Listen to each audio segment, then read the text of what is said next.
Good evening, everyone. Thank you very much for logging on and joining us in this first of our Sydney Addiction Seminar for 2021. And we're delighted to have 50 participants online already out of 122 people who've registered for this session. So I believe we've hit a nerve in the topic, and I'm delighted to welcome a range of speakers from all over the state, including, I might add, the lovely town of Millthorpe, Deniliquin, and even Sydney. So the topic for this evening is about rolling out depot buprenorphine. There is no red carpet, and the title is in green on my computer. It's a kind of a Stroop test in the wings. So let's get underway. We have 4 speakers, each of whom has their own local experience, either of success or not quite so much success. And we also have a discussion panel that includes Hester Wilson, who's an experienced addiction specialist and GP, Nick Lintzeris, and Jürgen, whose last name Ziegabel. So hopefully we've got a diverse team of presenters and of discussants, and we'll have a very interesting session.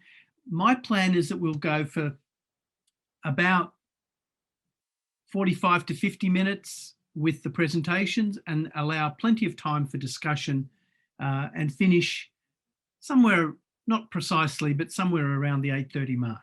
So without further ado, she is also a GP advice and support service doctor in Southwest Sydney, Drug Health Services. And more importantly, she's got practical experience of this form of treatment and opiate dependence treatment, and of working with her GP colleagues to get that sort of treatment happening. So the voice of experience and reason, I might add. So Jenny, over to you. Thank you very much, Paul, and it's delightful to be here tonight. I don't know if I'm the voice of reason, but we'll see how we go. Okay, so look, time is tight and the focus is on depot bute, but I can't talk about general practice in depot bute without at least some surrounding content of all the other opioid agonist treatments. So please forgive me if you hear the words methadone and Suboxone as well. So tonight I want to try and do 2 things in this presentation. Firstly, describe one primary health setting I've worked in and summarise the attributes that it had to ensure that opioid agonist treatment worked well. Then secondly, I'll describe some models of support for GPs that we are currently using in Southwestern Sydney Drug Health Services to support GPs who are new to prescribing depot bute. Right, I'm on mute now. Okay, so I started prescribing methadone. Okay, so when I do my presentation, you'll hear me say, Daniel, can you, next slide? Sorry, I'm just getting some back. Okay, I'll jump off. Okay, thanks, sorry. Daniel. Perfect. Bye. Telephone conversations there. Yeah, I started prescribing methadone and bute treatments approximately 20 years ago when I was a GP in an Aboriginal medical service, and we had a large group of part-time GPs working at the service. And we originally stepped into the space because 2 of our GPs were working in Justice Health at the time, and they would see Aboriginal patients about to be released from prison who would say, "Great, can I come to see you at the AMS, and can you please be my methadone prescriber?" And of course, the GPs would say, "Fantastic, yes, though we're not prescribing at the moment, but please come and see us for your GP care." And then when those Aboriginal people were out of prison, we never saw them again. So the GPs all shared the same goal, to pursue treatments that would close health gaps. So this was an obvious treatment skill that we knew we had to add to our treatment options. And over the years, we went on to deliver methadone and bute treatments. This was pre-injectables as part of general practice care. So there was no separation of those treatments. That part of care was fully integrated into general practice activities. And we had several long-term GPs and also other GPs who spent some parts of their careers with us before moving elsewhere. But every GP did the OTAC accreditation course. So over the years, I've worked with and mentored many GPs who work in this space. So on this slide here, I've just got some enablers.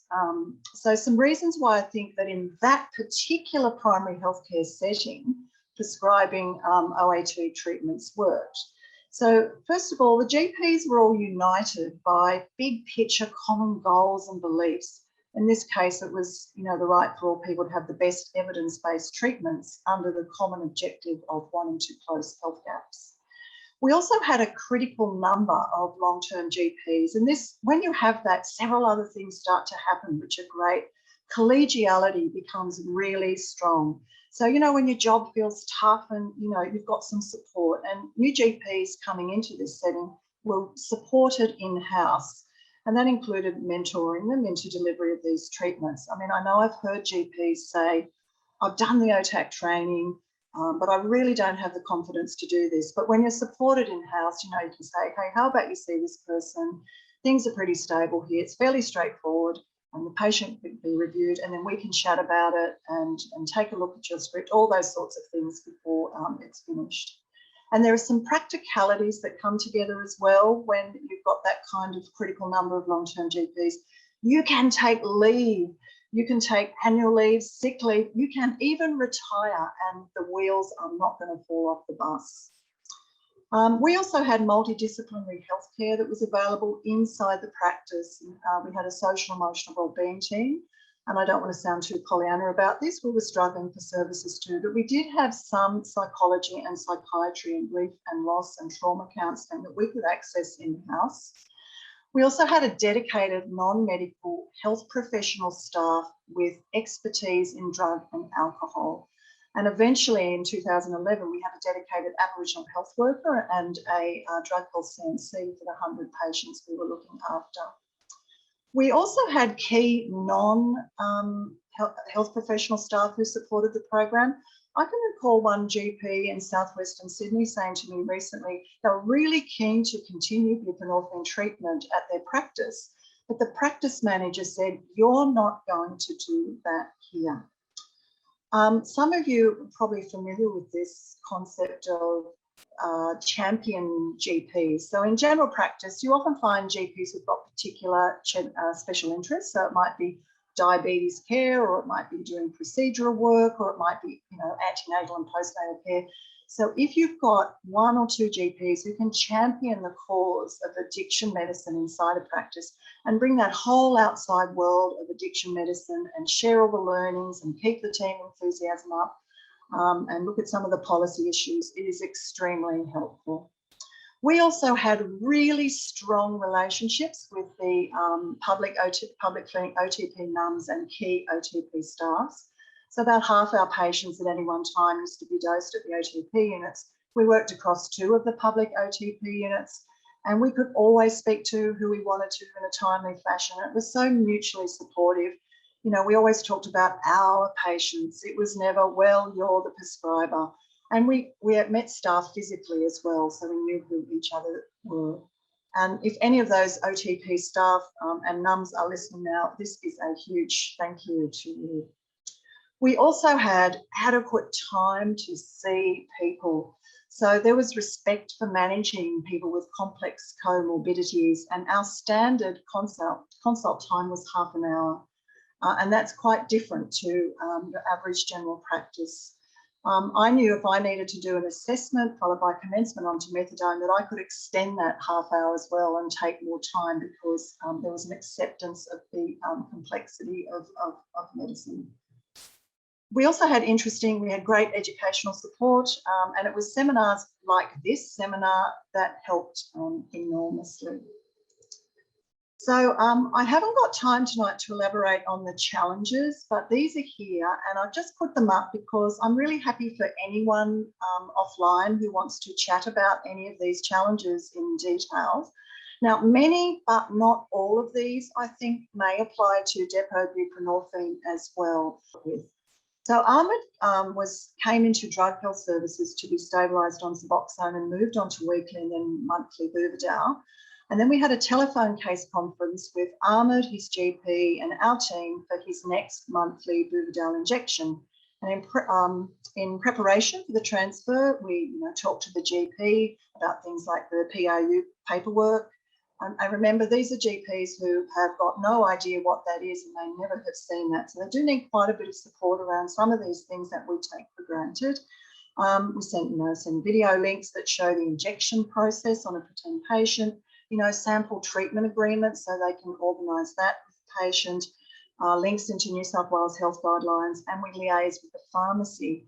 So because the GP was the patients on Buvidal, they're often doing this for the first time or the second time, we had to set up arrangements with a pharmacy that was within walking distance from the GP's surgery so that when the patient turns up to see the GP at their surgery, a pharmacy staff member can walk the product across the road to the GP's surgery. And so we booked a double appointment for the transfer case conference. So 15 minutes is not enough. And remember that GPs are expected to do everything in 10 or 15-minute consults. It doesn't matter that depots, the buprenorphine in this case is in a depot form, and that all is well. Transitional case conferences take time because there are so many questions that GPs have, which, by the way, I think is fantastic. Okay, so at the transitional case conference, this is just a list of some important points that we discuss with the GP and Ahmed, and it's very important to go over these in some detail. And it's almost a bit like the fundamentals course, or like doing a little mini OTAC content. So that's just a summary there of what we talk about, and that does take some time. So in this case, 3 months later, I rang the GP. All was going well with the Buvidal, though Ahmed had started taking some intermittent street benzodiazepines, and maybe the drug screen had showed some cocaine. So I had a chat to the GP about that situation and what we could do. So it's continuing support. It's really important that the GP doesn't feel that they're left on their own just because the depot buprenorphine treatment is stabilised. Okay, so second scenario, just quickly, this is a more recent intersection we have with a GP. So this call came from a GP who was ringing about a patient, Joanna, age 30. We had previously in 2018 helped this same GP with commencing Joanna onto Suboxone, and we'd done it on site at his surgery. And that was the first time he had ever prescribed buprenorphine. And the support we give to induction is very structured. So I would go out with the CNC in person to the practice on day 1 of treatment, and we'd be there for both doses of buprenorphine. And then the CNC will go out to the surgery on day 2 and day 3 and link me into the consults with the GP and the patient by telephone. And then both myself and the CNC would go out again in person to the surgery on day 8 as well. And what had happened with Joanna back then in 2018 is she'd done very well on treatment for about 12 months. She stopped the treatment herself for various reasons. She was abstinent for a few months and then began visiting doctors for prescriptions for opioids again. Then she came back to this GP because she wanted to come back onto buprenorphine treatment. And when we told her about the availability of depots, she was absolutely delighted. So this time we supported the induction with his GP at the practice via telehealth. And that was the first time we'd used telehealth to do this. We'd always previously gone on site. Anyway, I thought that would be a good safe trial using this medium because we'd previously been out to the surgery in person to support 2 inductions at this GP surgery. And it worked very well via telehealth. So the initiation, the stabilisation onto Suboxone and the transfer onto depot Bup have all been done within this GP surgery with support from our team via telehealth. And the patient is very happy to be with the GP, and the GP has found it to be very satisfying work. So I'll finish on this slide. So just a few final points. So I have been talking about the GPs that we're working with are the 99% of GPs who've got no or minimal experience or confidence in opioid agonist treatments. So I just want to acknowledge, though, there is another group of GPs. They are very small in number, but these are the GPs who might have 100 or 200 patients on OAT, including Depot Bupe, and it's just to give them a huge acknowledgement to the incredible work that they do. We need to reach out and ask GPs what support they would like from us and provide them with that support. We should support GPs who are wanting to treat their own patients first, I think, because there are many patients attending general practice with untreated opioid dependence. I've just got to put in a little wish list here, and I'm sure that I share this with many people here tonight. It just may be that we need to bring general practice into drug health services and create GP clinics side by side with the methadone maintenance clinics in order to solve that problem of no GP care for a group of patients who for various different reasons don't have a regular GP. And as Muir beautifully puts it, language matters. I think we need to set aside sentences that begin like this. GPs should, or how do we get GPs to, and change to phrases like, how can we work together for the best outcome of our patients? So I'll finish there. Thank you very much. That's great. Maybe there's time for one question if anyone's got one.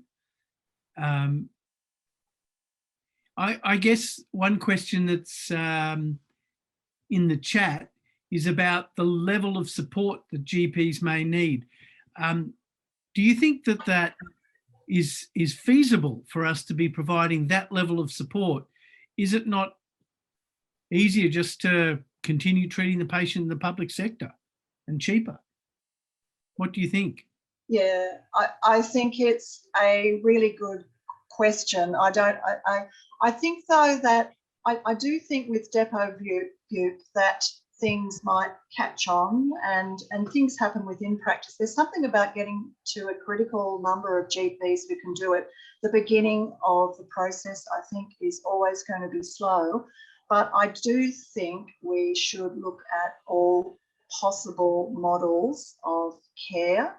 And I think, I don't know, I tend to think that it's a combination of models of care that we are always going to need. Yeah, I mean, you could argue that if we stop training surgeons because the first time a doctor does a certain operation, they need enormous levels of support, then, and it's not economically worthwhile, then you could say, well, there's no point training surgeons, might as well just get the existing surgeons to do all the operations. In other words, if you don't train any doctors, you won't have any doctors. So I'm countering my own argument just to say that we're on the same side. So look, Jenny, thank you very much. You're not allowed to go away because we'll be coming back to you in the discussion time. Thank you very much for your contribution. The next speaker is Penny Hall. And Hi, Paul. I have technical difficulties tonight, so you're just going to have to bear with. Oh, I've got a video. There you go. Yep, you're here. So Yay. can I, just before you start talking, can I ask everybody to go on to mute and to consider turning off your video as well. And then if you speak, then turn those things back on, because it's nice to both hear and see you when you're talking, and less so when you're not. So I'm going to go on mute and hand over to Penny, and welcome. I should say, forgive me, I should say that Penny is a CNC from the Murrumbidgee area. Can I correct you on that, Paul? Yeah. I'm actually a clinical nurse specialist, grade 2. Oh, right. And my actual job title is opioid treatment program clinical leader for Murrumbidgee Health. Okay. I apologise for that. I know there's an enormous difference between those grades in nursing, so apologies for that. It's all good. So thank you, and thank you for listening to my presentation tonight. As I said, my name is Penny Hall. I'm the opioid treatment program clinical leader, CNS2 for Murrumbidgee Local Health District. So I've got tough shoes to fill from following on from Jenny. So I'm going to talk about it, the buprenorphine depot in the perspective of rural remote area. So my title of the actual subject tonight is Buprenorphine depot 1 year on for us. So next slide, thanks, Daniel. So for those who don't know where Murrumbidgee Local Health District is, it's 125,243 square kilometres with a population of 245,196 people. 5.8% of that is Aboriginal Torres Strait Islander Indigenous population. We have equivalent to 7 FTE OTP positions with 9 staff filling these roles. These staff are primarily social workers and a few nurses as well. We have 15 dosing sites, which are primarily hospitals, and we have 6 dosing facilities for buprenorphine depot delivery across Murrumbidgee. Currently, we have 182 OTP clients, and 32 of those are receiving the buprenorphine depot. 4 prescribers for Murrumbidgee, including St Vincent's. We have a St Vincent's addiction specialist program, which we are very lucky to have, which equates to 8 hours a week across Murrumbidgee. GP prescribers, very few. Currently, we have 7 across the district. To give you a bit of perspective of how big Murrumbidgee is, if you actually put metropolitan LHDs together and Central Coast, you could fit it in 3 times with room to spare. It would take from, if you notice there's a little town called Cootamundra on that map, and on the right and Deniliquin on the left, it takes 4.5 hours just to travel from that spot to that spot. Sorry, just lost my spot. Next one, thanks, Daniel. So October 2019, we, following the rollout of the depot buprenorphine trials in Sydney, we came to Murrumbidgee and had an education and discussion with drug and alcohol and OTP staff of how they saw the implementation of Buvidal. We asked them how would they see the service and the rollout and the time frame. They worked with us to identify potential spots in the Murrumbidgee area, and then we decided to develop some packages and some education. Obviously, we had to do policies, procedures, dosing sheets, contracts, everything like that. So it was fairly full on for us. We had a discussion with our local MLHD prescribers, Dr. Ken Curry and Dr. Nishat Wabba, and we also tried to engage some of our very few GPs across the area. In the context of GPs, they would probably make up about 5% of our prescribing for us.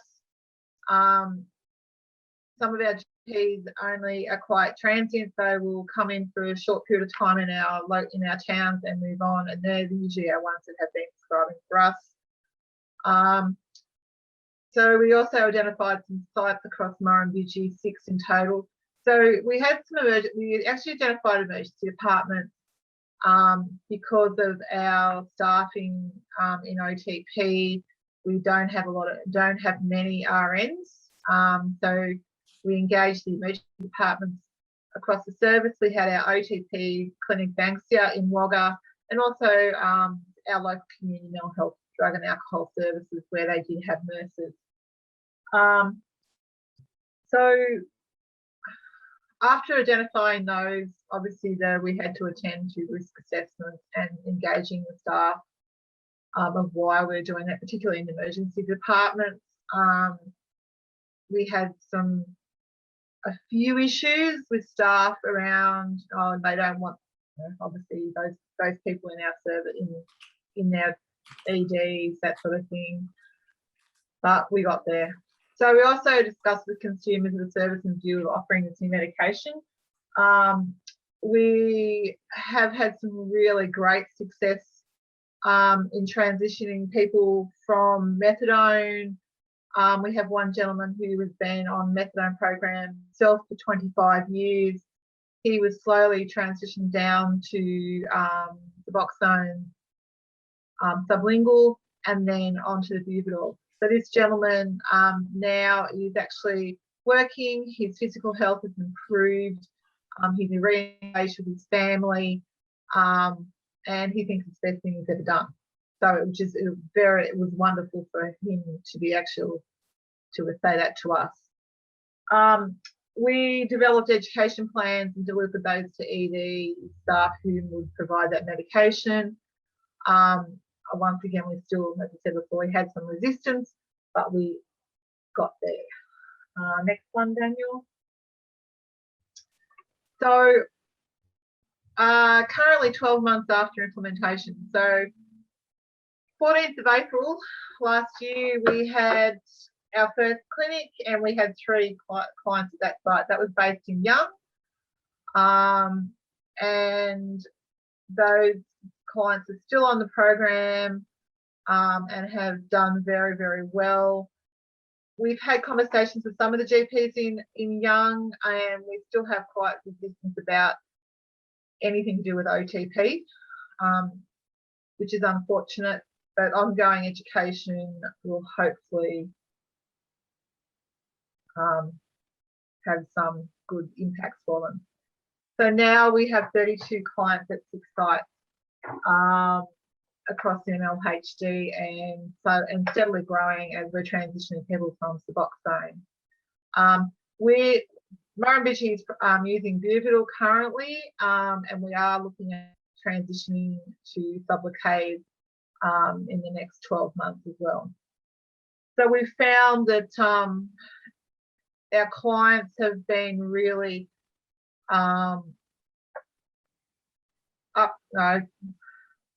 sorry, I lost my words.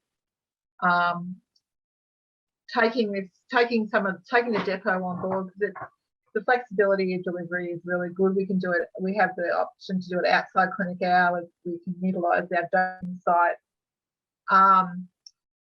And who are they? So we actually currently have our clients who dose, who are on the Buvidal. We have shearers, we have mine workers, we have parents, we have people who are actually working interstate. They come back every 4 weeks, 5 weeks to have their Buvidal, and it really works for them. Discussion with our local GPs continues. As I said, they're reluctant, but one day hopefully we'll get there. Next one, thanks, Daniel. Challenges? Oh, there's been lots of those. Probably one of the main challenges for us with the Buvidal, obviously, is the GP jumping on board, but also our Justice Health releases. That is a challenge. Another challenge is also that we have limited access. Like, we have 6 sites across Murrumbidgee, but considering the large area we have, some people are having to travel more than 2 hours just to come and get their Buvidal dose. So that is a challenge for people, particularly if they don't have transport. We have to then look at how we can manage. We've got some really fabulous peer support workers who will actually go and transport them to the sites as required, which is great. Justice Health has been a little bit of a challenge for us sometimes, because obviously the releases, we don't always know about them, and also they suddenly decide that they do want their depot even at 5 weeks and 2 days into being released. Success-wise, we have reduced our numbers in our pharmacies. We, as an area, also have limited access for our pharmacies. They have quite capped numbers. Also, a lot of our isolated towns don't actually have a pharmacy where our clients reside. So we have to look at how we manage that. But like by implementing the Buvidal, we've been able to reduce some of those numbers. Successful education programs. Our staff have been fabulous. We've been doing ongoing education with them, and then they educate clients in due process to then hopefully implement them onto the program. Complexity of negating the sites. So we obviously have had resistance from sites. Sometimes we've had to use different levels of communication to instigate the rollout. Primarily resistance from the ward staff about it's extra work, the stigma associated with OTP clients. The tyranny of distance, say no more. It's a big area.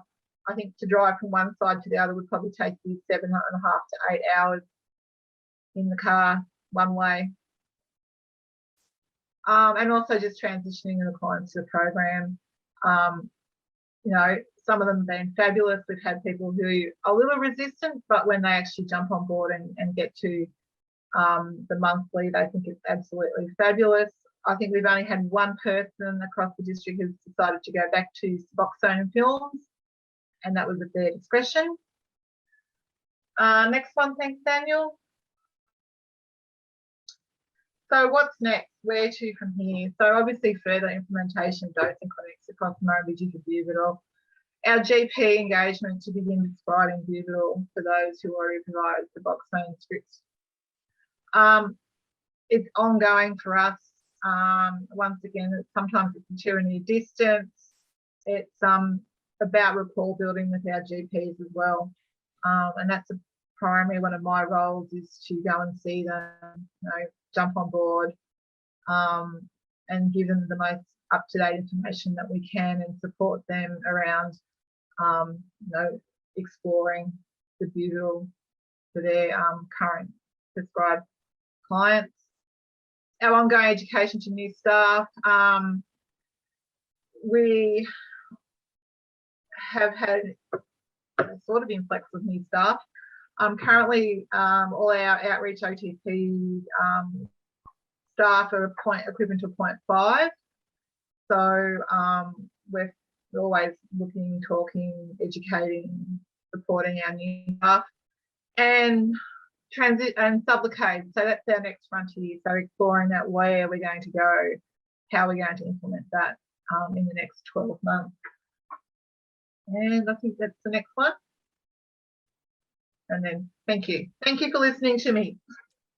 Penny, that was fantastic. Thank you very, very much.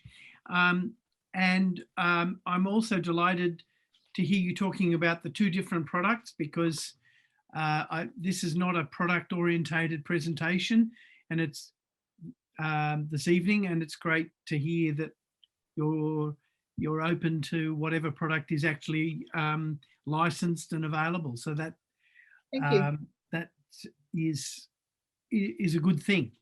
I don't know if there are actually a couple of questions here, apart from a couple of people saying thank you very much. But how do you promote your services, is the question on the chat line, in Murrumbidgee LHD to the community? And how do you break that stigma in the very small towns in the regional areas? So nice, easy questions, eh? Great questions. They're right up my alley, actually. So drug and alcohol and mental health are a combined service in Murrumbidgee Health. So we work along each other, and obviously our services are based together. So a lot of the members of the community know that there's mental health, there's drug and alcohol, but we're very active out there. Like, we talk to the GPs, we talk to our pharmacists. You can have a conversation with a member of the community and they go, oh, what do you do? and you say, oh, look, I work for drug and alcohol. Oh, and it's being there in that community that people get to know you, and also that there is a service, and obviously they talk. How do you break the stigma associated with substance misuse? Well, it's being open, it's having that communication, that people are people, that everyone does things, whether it's good, bad, whatever, but it's having that conversation, it's being open, because someone with substance misuse can be your own child, or it could be the next door neighbour, it could be Joe Bloggs down the street. So it's just talking, communication. I think communication is a really, really big thing about reducing the stigma. But there are services available, it's non-judgmental, and just keep talking to people. Brilliant. Look, I'd just like to make one point. The size of the Murrumbidgee LHD is about 126,000 square kilometres, you told us. Yep. Size of England is 130,000. So your LHD is the size of England, just in case anyone has any doubts about what a huge area you have to cover. So that's awesome. I cover the lot. You physically go across. I physically drive so from where I live in Cootamundra, right, to go to Deniliquin, which is across the other side, is 4.5 hours. Yeah, that's a huge effort. Lake Angelico is similar, like to the top of it's a similar time frame as well. So our colleague Daniel Winter is doing some research. He's actually in Denny tonight. So yep. So good on him for that. Okay, look, please stay on the line and stay on for further discussion, because your regional perspective is tremendous, and we'll be coming back to you. The next speaker is Rhiannon McMillian, who is another senior nurse from Western New South Wales LHD, who provides services to Dubbo, Orange, Burke and beyond, another huge area. And Rhea lives in Millthorpe, and before we came online, we had a little chat about what a great little town Millthorpe is. So welcome, Rhea, and look forward to hearing your presentation. No worries. Thanks for the introduction, Paul. So I'm here to talk about Burke and the Depot Buprenorphine pilot project. I have the privilege of being involved in this with our nurse practitioner, Linda Doherty. I'm not sure if she's online tonight. She's had a few things come up, so bear with me. Okay, so we've all heard of Burke, and this is where it is, right out in the Northern Corridor, just to get some perspective of the area that we're covering. Just very quickly, in 2016, there was about 2,500 people living in Burke. The Indigenous population in this community is 31.5%. There's very low employment opportunities in Burke, and 6.4% of the community were unemployed. And just to put it into perspective, the median weekly income for people from 15 years and over is $719. Burke is a town of engulfing disadvantage. Unemployment is high. Boredom, heavy drinking and injecting drug use is common. Crime and family violence is not rare, and drug use is perceived as normal, and there's little that can be done. How this came about was we have a youth drug and alcohol program that was actually out in the community last year doing some consultation, and one of the things they brought back to the LHD was to be able to help the youth in services, we actually need to be helping the parents as well. So I think it was August last year, my boss and a few other staff went out there and were doing some consultation in the community, and my boss was put on the spot and was asked, well, when are you coming out to do this? And she said October. And that was pretty much how it started, and we ran from there. Just to put some perspective, in OTP in Western New South Wales, LHD, the area that we cover actually makes us one of the largest. We have 3 hub-based clinics that are completely reliant on VMO prescribing. This is either done face-to-face or by telehealth. We have Acacia Cottage at Dubbo, which is staffed by a NUM and 2 FTE RNs and a FTE admin. We have Kite Street, which is our orange clinic. It's got 1 NUM, 1.6 FTE and 1 FTE admin. They're also looking after other sites, not just the orange community. So Dubbo, sorry, I'll go back, looks after Wellington and the Northern Corridor. Kite Street looks after Parks, Forbes, Condo, Peak Hill and Molong, and Chifley at Bathurst looks after Mudgee, Oberon, Blaney and Cowra, also staffed with the NUM and a 1.8 FTE and an admin. So access to OTP in remote areas is undersupplied. Dispensing site in remote areas is through multi-purpose services. Medication is often administered by the emergency department. Numbers are capped in these services for regular daily dosing. For example, at Burke, the MPS can only facilitate 10 spots for methadone and buprenorphine oral. Dosing spots are limited in MPSs as a result of the staff providing dosing. We're also covering the ED and the rest of the hospital. Dosing times are restricted to a narrow time frame, e.g. 9 to 10 a.m. only. Community pharmacies are few and far between in these areas that operate a dosing service.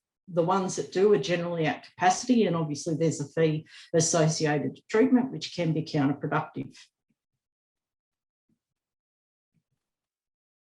How access to treatment looked at Burke before we got depot.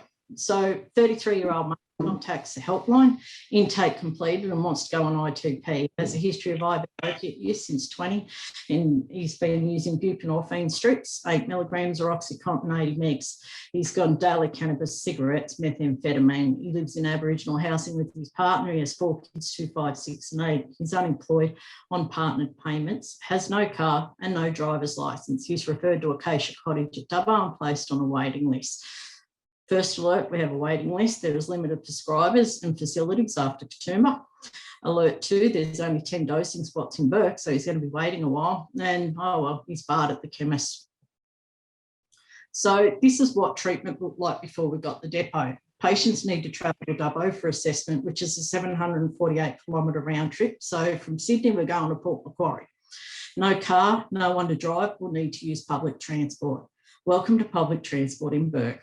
The bus leaves Burke at 9 and arrives in Dubbo at 1. Return bus leaves at 2:16 and 16:45, and it's not a daily service.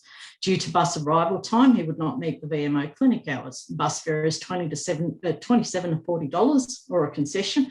He'll need to travel the day prior to an appointment. He has no family and friends in Dubbo, so therefore is required to stay in accommodation overnight, and an overnight accommodation in Dubbo averages between $127 to $145 a night.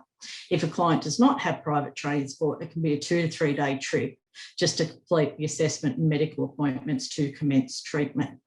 How did we launch the pilot? It came teamwork between the Wigellia-Arana Haven Hub, the LHD, Murrumbidgee Drug and Alcohol Network, and the Burke Aboriginal Health Service. The teams. So this is who does what in this project. Wigellia-Arana Haven Hub project team are responsible for the case management of the patient. The LHD team, which is us guys here, are responsible for the prescribing, basically, and the PRU stuff, all the exciting stuff. The evaluation team is Murrumbidgee and Dr. James Bell and Nathan Frank. Oh, that's a mugshot of all of us. All right. Our nurse practitioner and myself do the comprehensive assessment, check the regulatory requirements, photo label, scanning, administration, organise all the dosing charts, all the stuff that we get to do on a daily basis. The MPS provides extra short-term dosing places for initiation of sublingual buprenorphine until they can be transferred to the depot. Our depot injections are actually given by our PAC teams, our primary and community health nurses.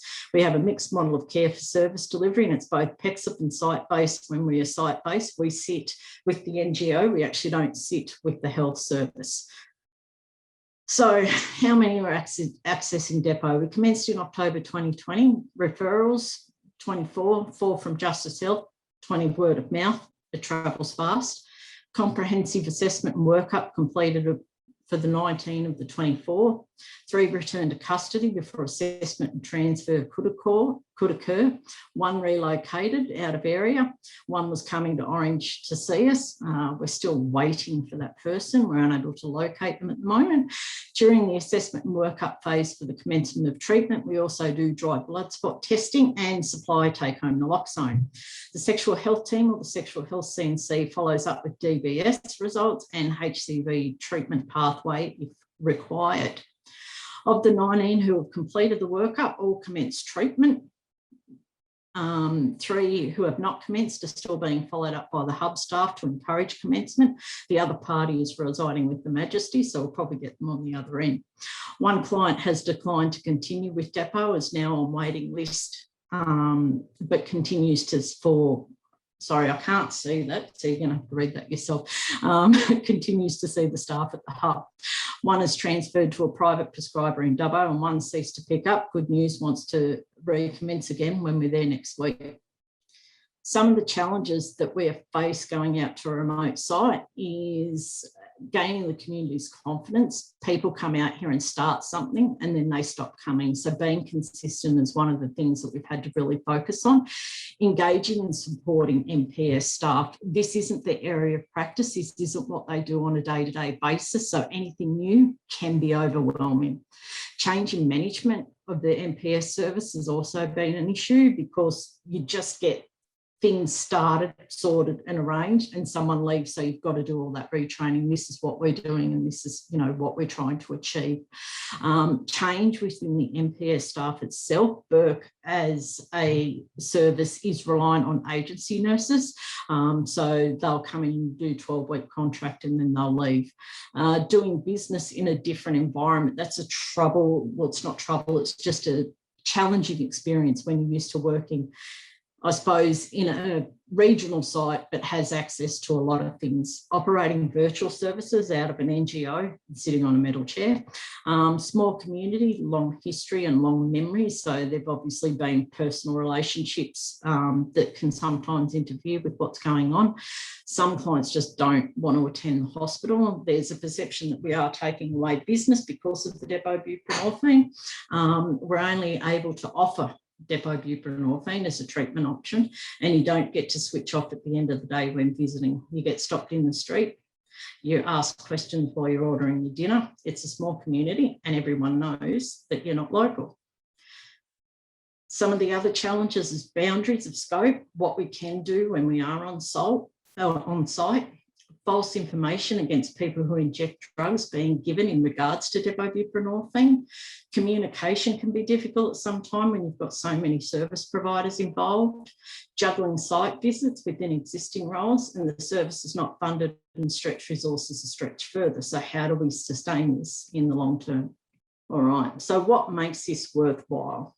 1, we get to do it. We're able to offer a service in a remote site, and we've all heard about what it's like for a journey for a patient before depot became available. We're able to take the service to the community, and the service providers in the community are actually part of the solution. Hopefully we're reducing some of the stigma and discrimination of our patients for when they're accessing mainstream services. We're building confidence and enhancing skills of inpatient nurses and our community health nurses. It's client-focused service delivery. We keep the service on country so our patients don't have to go away. We are contributing to reducing illicit opioid use, HIV and HCV transmission. We're reducing overdose, death rates and crime. We're also helping by reduction in treatment costs for the clients, reduction in diversion of opiate replacement medication. The client can have freedom and flexibility. There's no liquid handcuffs. Home life for our kids is stabilising. Meeting the family members who are no longer worrying about if the police are going to knock on the door to advise that the child has overdosed. The collaboration of 4 services being able to work together to benefit the client, the family and the community. And other remote communities are actually starting to ask for a replication of service in their community. What would we do differently? Scope your site, don't take someone else's word for it. Make sure your safe is big enough. That can be an issue in some of our smaller sites. Make sure the consult space is right and fits your needs and the needs of clients. Have an awareness of jurisdictional boundaries. In an MPS service, a dedicated ward register is a must. Get to know what's available before you arrive. For example, we're out in Brewarrina one night or one Monday and there's nothing open on a Monday night to eat. So it was off to the servo for a feed. Accommodation is not always what you think it is, but just because it's got resort in it doesn't actually mean that it is. Carry an emergency pack of lead 20, food, water and toilet paper and disinfectant wipes, and be prepared to adjust the way you deliver your service. Flexibility is required. You'll not consult in a room. Be prepared to be mobile. We've done consultations in car parks. We've done it on grass. We've done it down by the river. And carry lots of resources. That's the one thing we find is people want so much information, both in the oral and written format. And it's not on OTP, it's also on the take-home naloxone and the DBS. So that's pretty much it in a nutshell. Well, wow, that's an awesome presentation. What an extraordinary thing. Several people have typed into the chat what an extraordinary presentation that was. So congratulations on the work that you do, Rhiannon or Ree. That's absolutely fantastic. Someone has made a comment about the difference in the OTP workforce between Murrumbidgee and Western New South Wales. What do you think about that, Ree? It's been my gripe. I think they're very privileged. I think a lot of services are privileged, and I think it's something that we should all aspire to, because our patients do actually deserve care and services do want to provide it, but they can't always provide it because they're under-resourced. And I think there needs to be state recognition there that our OTP programs, all of them, are actually expanding, and we all need to be resourced to be able to actually cope with it. We want to do it. We want to do this work, but we also don't want to set our patients to fail if we can't provide a top-notch service, because they deserve it. Yes, indeed. I agree, Penny. Yep. Part of this presentation is about getting community GPs involved. From the two rural presenters, I get the feeling that when it comes to the depot bupe, that isn't really happening. Is that correct? I'm in a situation where for most of our LHD, like in Orange, we've actually got a few private prescribers. We're lucky that their books are closed and they're actually starting to approach retirement age. The issue that we have is that a lot of our GPs will come out, they'll do regional training, but everyone wants to go back to Sydney. Everyone wants to live on, I don't know what's so good on that side of the mountain. I must find out what it is. But yeah, it's really hard to attract. And I think it depends on the clinics as well as to what the setup is, whether it's, you know, like a network of GPs. That's our biggest issue. And I think if we had more staffing to be able to go in and deliver care with the model like Jenny was talking about earlier, I'm really envious of that. And that's been something that's been on our radar for a long time, is being able to go in with the GPs in the practice to say, this is normal business, let's work together. And I think the more that we can support one another, we're going to get a better outcome for our patients. Yeah, well, I suspect that we heard from Jenny, not because she is the same as every other doctor in the country, but because she's not.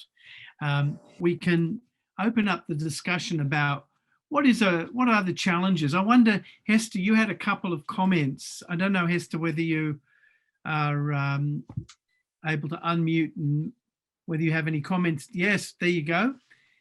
Maybe turn your camera on and let's hear your comments about these amazing presentations from the regional areas.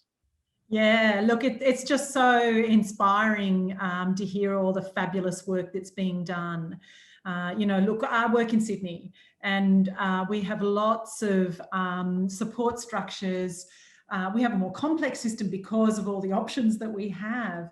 But look, my hat goes off to you guys working across big distances with supporting patients to access care, and the depot buprenorphine options are so important in those areas to actually improve that access to care.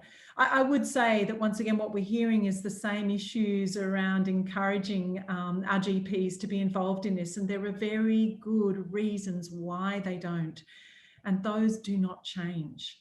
And so, look, I'm sure we'll have a little bit more time to talk in the panel in a little while, but you know, really, it's time to start thinking about this differently. It's time to start working together across the different models of care, you know, so, you know, the issues as Jenny was saying, you know, the issue for us in general practice is that this does not pay the wages. This work is complex. It takes time. It is not well supported, and it is a struggle for GPs to find a way to make it funded without support, without some novel ideas around how we can actually work together. So can I just ask for your comments? Jenny described the GP liaison support type approach in Southwest Sydney, about how on the one hand it's a very intensive support model, and on the other hand it seems to actually work, and how that relates to the model that we use in the inner city, because your district and my district do have a GP support position with a fairly similar, I think, approach in the two regions. But I don't think we could say we've had that success as Jenny describes. Look, we've certainly been involved in the area of collaborating with GPs and shared care for about 8 years. And over that time, we have transferred a substantial number of people across to their GP for opioid. So I'm getting a breakout room turning up, I'm not quite sure why, for transferred their care to GPs. Another really important part of that is the referrals in and referrals out. So keeping the GP involved across the process of stabilising. And this is particularly important if we're looking at that group of patients who are using prescribed opioids. So getting the referral from the GP, engaging with their GP from the get-go around supporting this patient and getting them stabilised and then getting them back out to the GP. It is intensive. However, there are quite a number of GPs who have just taken it and run with it. The issue that we had is that they take a couple. They generally, some of them do go on and do the OTAC training, but not many. And if they do then take patients on and they've done the OTAC training, they don't take on a great deal. They might take on 15 or 20. And then we have another group of prescribers, a small group of community prescribers, and I suspect that's what was being talked about with the private prescriber. I'm not sure what a private prescriber is, but they tend to be the ones that are taking on 200 patients a day. And they, in some situations, are quite isolated, and they're the people, when they get into trouble, because they sometimes do, because they're quite isolated and they can kind of head off track with how they're managing their patients, and then they get caught up in the regulatory system, and then they drop their patients, and then they end up back, you know, dropping suddenly on the doorstep of the LHD. And we've seen this through a number of LHDs in the last few years that this has happened. So right. I think Daniel has the slides for our final presenter now. So I could continue that discussion, but I think it'd be better if we went back to the final presentation. Thank you, Hester, for stepping in. Just checking everyone can see that on their end. I can. Yeah, we can see that now. Thank you, Daniel. That was pretty quick in doing that. You're obviously good with the technology. All right, let's go for it. Okay, next slide. So we were on where we are. So this is where we are actually in the Eurobodella. We're 4.5 hours from Sydney, 2 hours from Canberra, and we've got 3 based community health centres, Moira, Batemans Bay and Narooma. Next slide. We've got 2 GPs who are prescribers. We've got Dr. Neil Stammer and Dr. Jörg Ziegabel. Sorry, Jörg. Next slide. And this is our team. We have 3 RNs part-time and 1 social worker full-time, which is 2.5 full-time hours. We do actually have an extra position, but we've yet to have it filled. And the nice, lovely person at the end who looks so young isn't so young. He's actually 60 now, but he wouldn't give us a photograph that looked debonair enough. Next slide. So our main presenting principal drugs of concern are alcohol, cannabis, methamphetamines, heroin, and pharmaceutical opioids, respectively. Referrals from central intake go as they can be self-referrals, they can come from GPs, and they can come from Justice Health as well as the hospital. So when they are referred to us, they come in, we do intake, we do an assessment, we then go on to get an OTP prescriber for them, and then they get dosing and case managing. Next slide. So a total of clients in our area, we have 106, give or take. It's probably changed since I last did this presentation. Out of those 106, we have 92 OTP clients. Currently, we have methadone 40, Suboxone 30, Buvidal 5, and Sublocade 17. We have 3 monthly rotating prescriber clinics in each location. So we have Bateman's Bay. Bateman's Bay is actually a 1 clinic a month with Dr. Ziegabel, and then Moira Clinic and Narooma Clinic. Dr. Stammer covers those 2 clinics. He does 2 clinics in Moira and 1 in Narooma on a 3-month rotating basis. Next slide. So the GP-led model of care that we now have got implemented in our area, how did this happen? So we discussed with the GPs that we were considering what do we have as far as clinical space is concerned. I've actually put an extra little photograph in this slide because I thought it was really interesting to show what our clinical area looks like. As you can see, it's got a photocopier in it and a filing cabinet and no bed, and it's not really an appropriate area for administration of a medication. We thought it was a bit degrading just to take people in there and jab them in the arm or the it's abdomen. How are you going to do in your abdomen? Yeah, so there's no really good clinical space for us, unless we made some major changes here. That was it here from Moira, and Bateman's Bay was pretty much the same. So we had a chat to our GPs and told them what the story was, and they offered to transfer that service over to their nurse clinics. So they were provided with the cold chain facilities by Indivior. They set up the ordering and the accounts for Buvidal and Sublocade. The GPs said they could order their own stock according to appointments and how much stock they required. And then there was education about the depot, and administration was then given to the practice nurses by our services and the drug reps. Next slide. So what's the benefits? So it reduces the workload of the RN. So we didn't need to get the clinical space. We didn't have to get the book. We didn't have to get a safe. So there's my next slide up the top. It's just an added little photograph. That's our safe. It's very small. And I have to say today, for the first time, I went down to see Dr. Stammer's facilities, and I was astounded at the size of his safe that he's got in there. It's like probably about 6 times the size of that little safe. And at the moment, that safe is very much full of psychiatric depot injections. The LHD also wouldn't have to, when we actually approached the actual health service here, they actually said they would only provide Buvidal. They wouldn't do the cold chain Sublocade. So we were restricted to what we could use. The GPs were happy to do both. It reduces the waiting time for clients, for their appointments, for commencing time. It also normalizes their situation. It's not like these people have to come to a community health clinic. They don't have to go to a clinic like they do in Sydney, where it's a dosing clinic. And they don't have to line up in queues outside chemists, because quite often there's that whole stigma in the chemist as well. So it normalizes the fact that they go to the GP just to get a treatment. It reduces the client's cost, and due to the fact that the drug company's been helping that out at the moment. And the other thing is that they get bulk billed for the service. So Medicare pays for the service. We have a collaborative team approach. There's a clear pathway for the clients that improves communication and flexibility.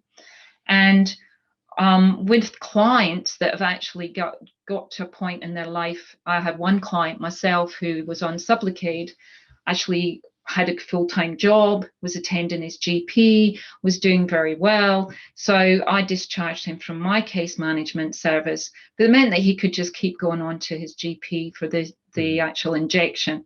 So nothing changed there in the administration. He still had that situation of going to the doctor's clinic. Yeah, just freed up from case management and appointments and things like that. It's just a regular appointment at his GP now.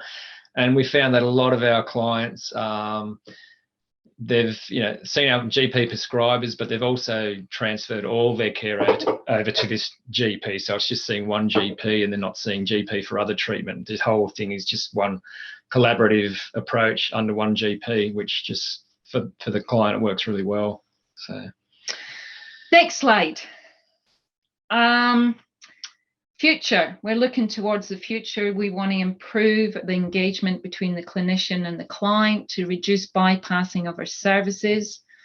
That can happen on an infrequent basis, depending on how they engage with case management.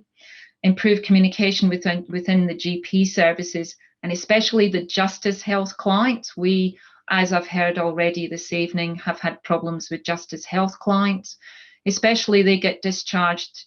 The day they get discharged, they either get their injection of Buvidal, because they usually have Buvidal the day before they're discharged or the day after, and they just think they don't need to see anybody. And so they don't actually clock in with the GP. And we make appointments with them through the Justice Health system, but they don't turn up.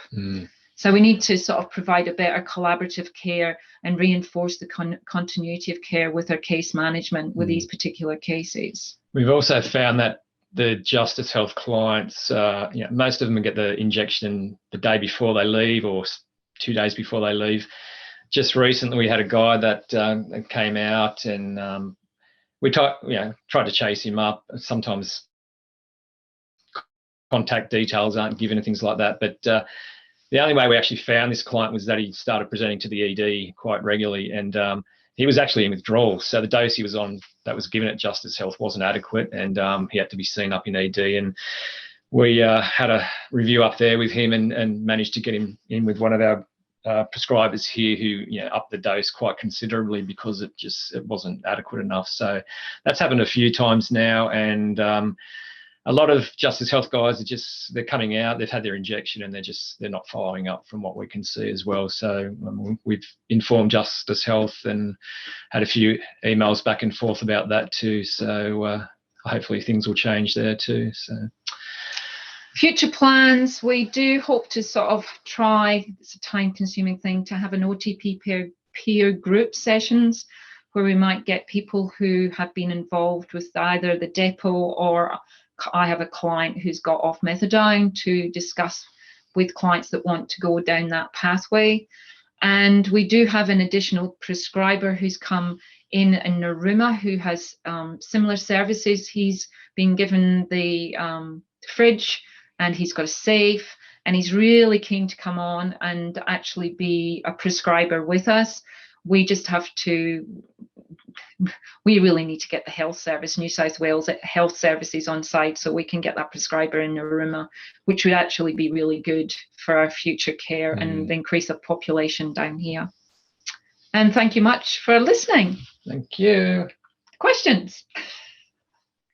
Thank you very much. That was another great presentation, and unusually for this evening, you've been using the other product, the Sublocade product, which in fact has not been much used by the others. Yeah.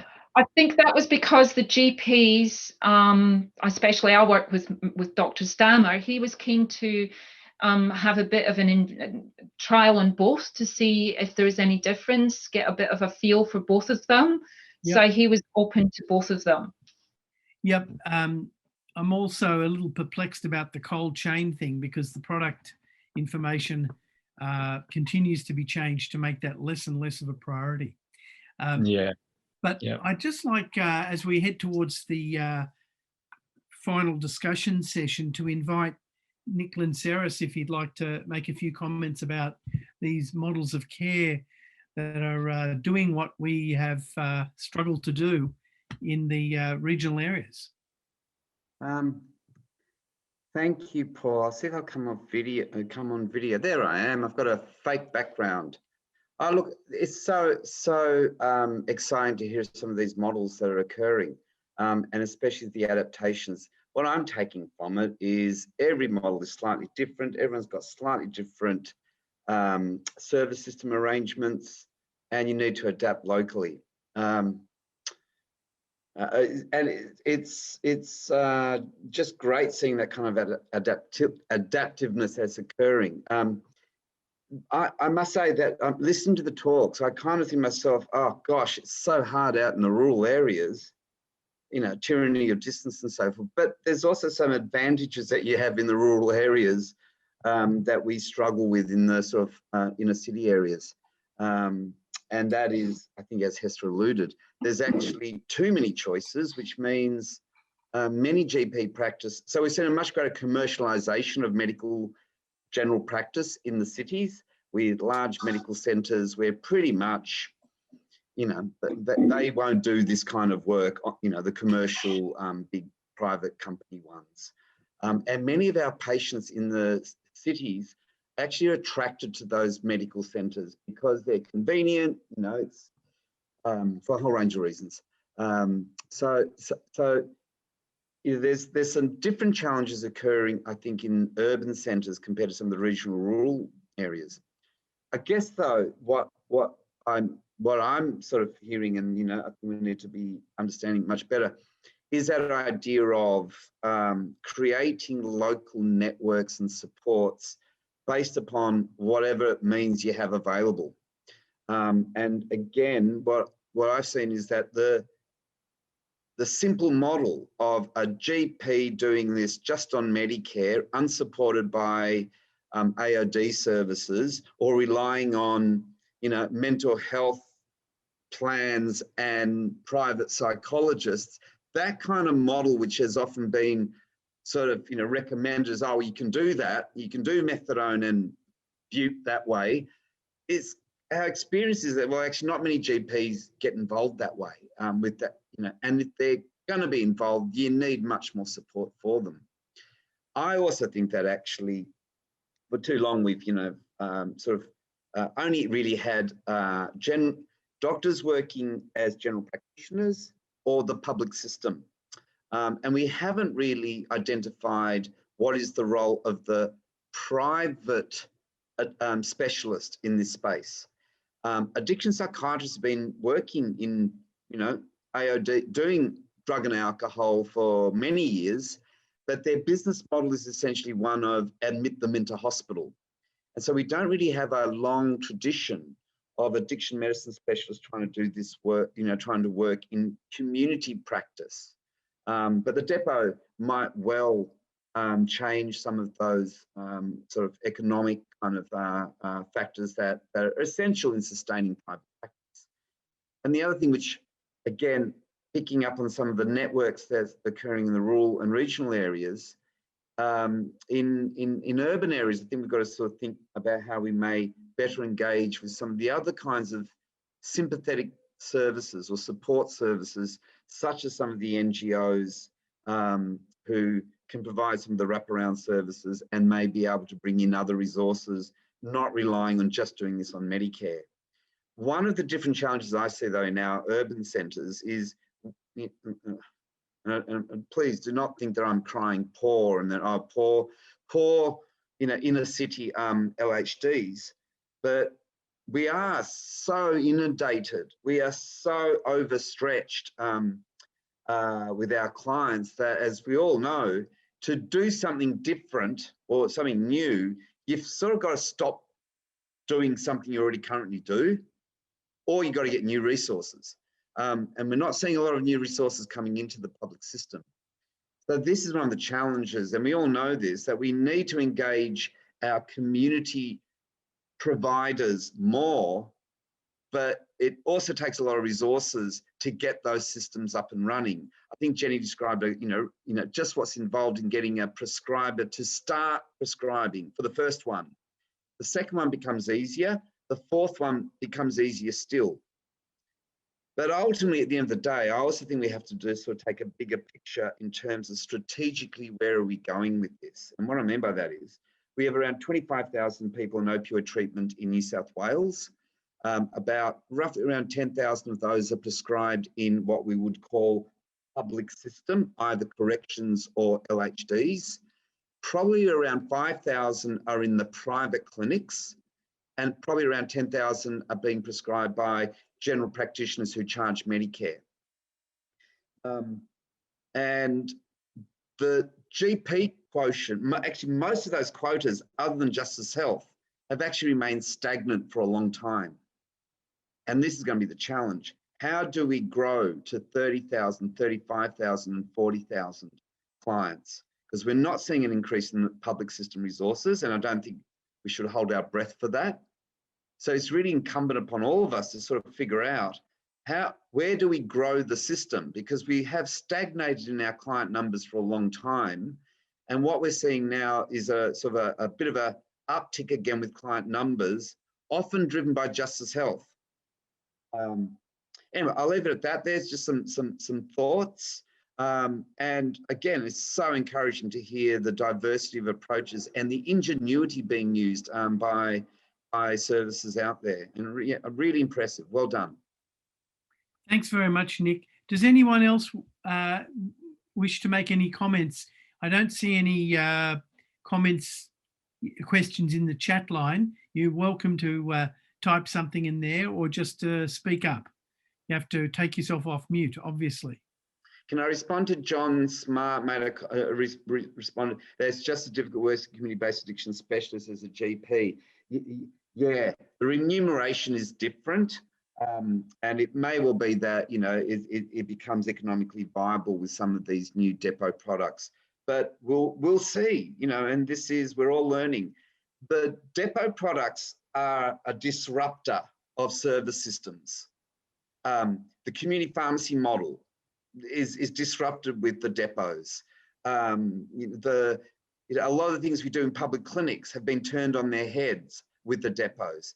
So it's going to take a bit of time to actually figure out what is the new norm when it comes to the depot treatments, which I predict within a matter of 2-3 years, I think this will be 50% of all opioid treatment in New South Wales.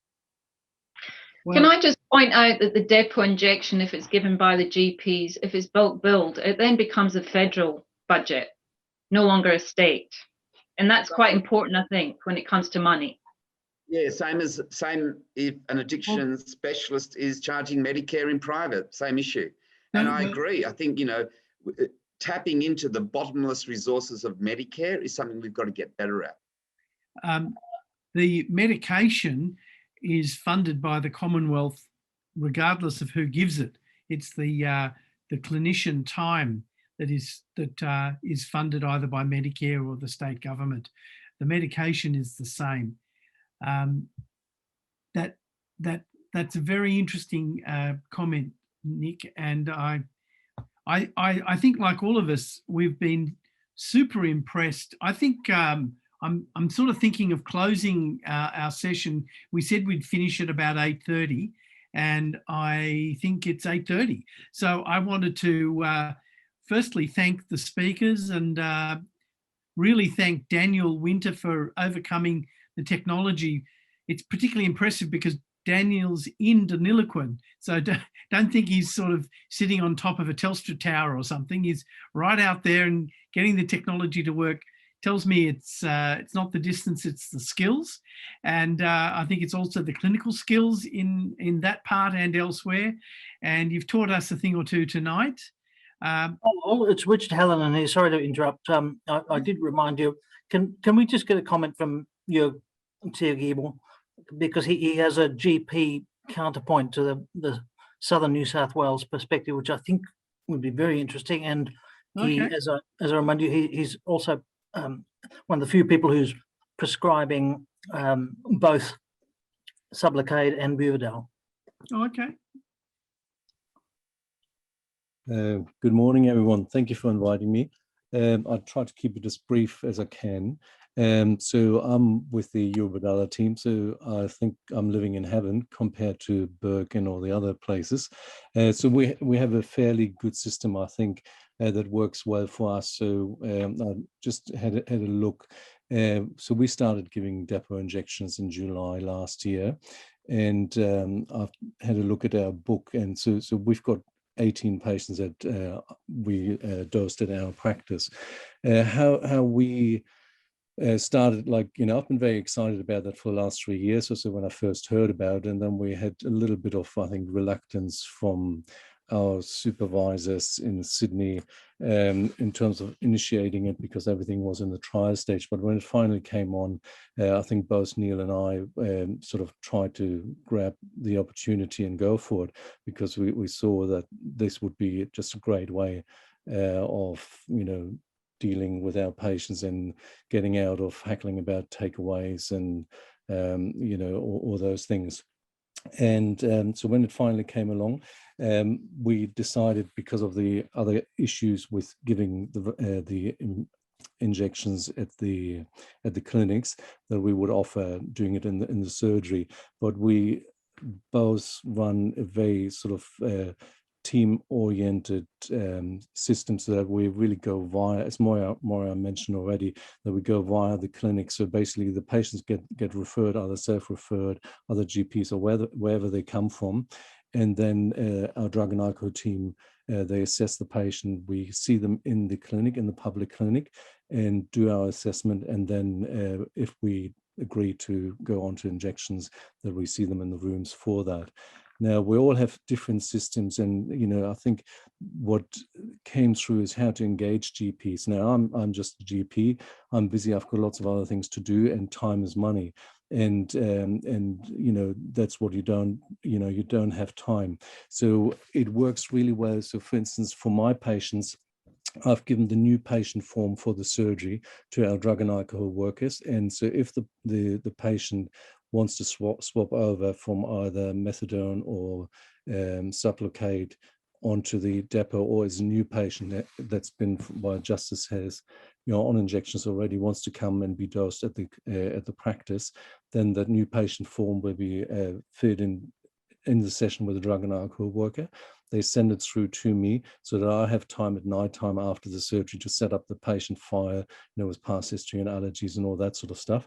And because otherwise we get put up by the accreditation again. But basically that paperwork is done. Then the other thing that's really off-putting for GPs, I think they get confused with authorities to prescribe and exit forms and all that sort of stuff. So that all gets done by our drug and alcohol team. And basically, I just sign the forms in the clinic, and they fax it off to me, and then I get an email with the whatever the number there is. And I think those are all those little things that really prevent GPs from doing things. They feel insecure because they don't do that sort of stuff very often. And then as soon as extra paperwork comes in and you have to send faxes and talk to, prescribing authorities, that's what puts people off. So we try to negate that as much as possible, so we can just focus on our clinical sort of stuff. As you mentioned before, Nick, the payment is terrible. So we both bulk bill all the patients on depot to basically facilitate them coming and not having any disincentives to not coming. And the only thing that we have is, that I certainly tell the patient, if they don't turn up for their appointment without counselling, then they get a DNA fee. And so we sort of lay down the rules at the start. Now, I just wanted to just a very couple of things.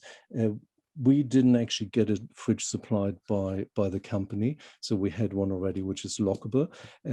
But otherwise, it's great to have two options to choose from. So everyone from Justice Health comes on Buvidal, and I thought I'd just very briefly give a couple of examples. So just one back step. So I have a few patients that I put onto depot for chronic pain that are not via the drug and alcohol services at all, which are my private patients that I've been prescribing for a while. And as soon as the depot injections came on board, I thought, wow, that would be great. And they've done really well. But the switch or the difference between the two is quite amazing. So all the Justice Health patients are on Buvidal. I have changed some of them over to Sublocade when they told me they were on the maximum dose and said, oh, it's not holding me, and the time frame, coming in every 28 days didn't suit, and they've done really well switching them over to Sublocade. I had switched someone else over from Sublocade to Buvidal again as well, and that was actually quite a good example.